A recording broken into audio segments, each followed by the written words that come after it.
Axiom Strategies Republican strategist and former Trump 2020 Director of Press Communications, Aaron McGuire, joins me now. Okay, so let me break down what he said. Social workers in the seedy subways taxing the corporations that haven't yet moved to Florida or Texas. Even more money. What will that do to America's largest city, Aaron? That would crush New York City, but that's what Zohran Mamdani wants. He wants people to become more dependent on government. He doesn't believe in individualism. He does not believe in freedom. In fact, he's sitting there at Columbia sounding more like a professor than he does like a mayoral candidate. And that word salad answer about how he's going to be addressing crime in the city with social workers would make Kamala Harris blush. This is not a person who is actually serious about solving crime. He's serious about social progressive policies that undermine individual liberty and safety. Some political experts are saying that the shine is starting to wear off Mamdani now that he has to explain the how he would implement his policies. Do you agree with that? Absolutely. He is going through what most candidates go through in their careers. You get the entry phase, you get the climb, and then you get the scrutiny phase. And boy, was Zohran Mamdani not prepared for that. Because when you actually have to explain that, one, he wants to try to raise the state tax rate. Well, he's an assembly member. He could have done that already. He can't do that as New York City mayor.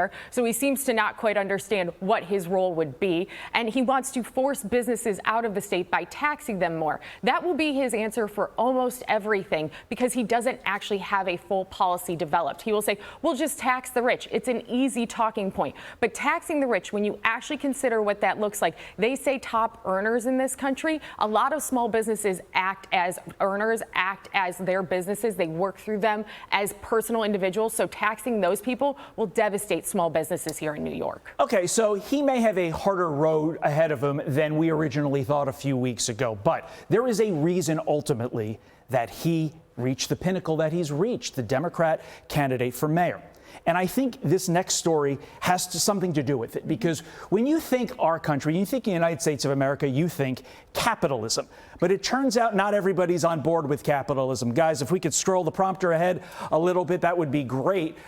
We have a situation where America's positive ratings of capitalism, look at that, in just a few years have dipped from 60% down to 54%. Are you worried that with numbers like that, let's go beyond the New York City mayoral race, with numbers like that, that socialism could actually take hold and become a bigger force in our country than it already is? I think we've underestimated how much a force socialism has become in our country. If you go back to 2016, avowed socialist Bernie Sanders was pretty close to getting the Democrat presidential nomination if it wasn't for that pesky Hillary Clinton and Barack Obama stopping the superdelegates. So this is actually who the Democrat Party is. If you look further into that poll, what, a third, two-thirds of Democrats support socialism in this country? That is the base of their party. They believe that government knows best. And you and I, Todd, can both agree, and I think the Fox viewers as well, government has not been the solution to this. Capitalism has, individualism has. The opportunity to succeed and bring businesses back to the United States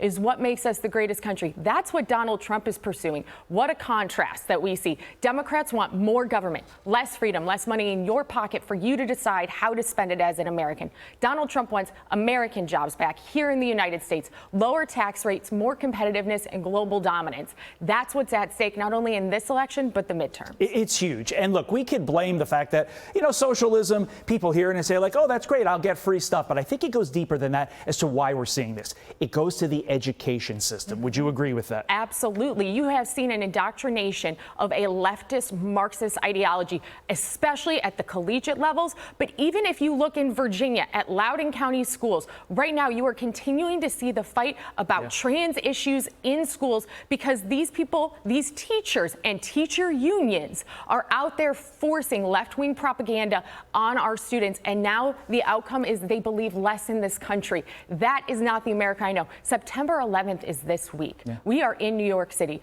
I grew up in the 9/11 generation. I've always been proud to be an American. Socialism is antithetical to that. Aaron McGuire, thanks as always for coming in. We appreciate it.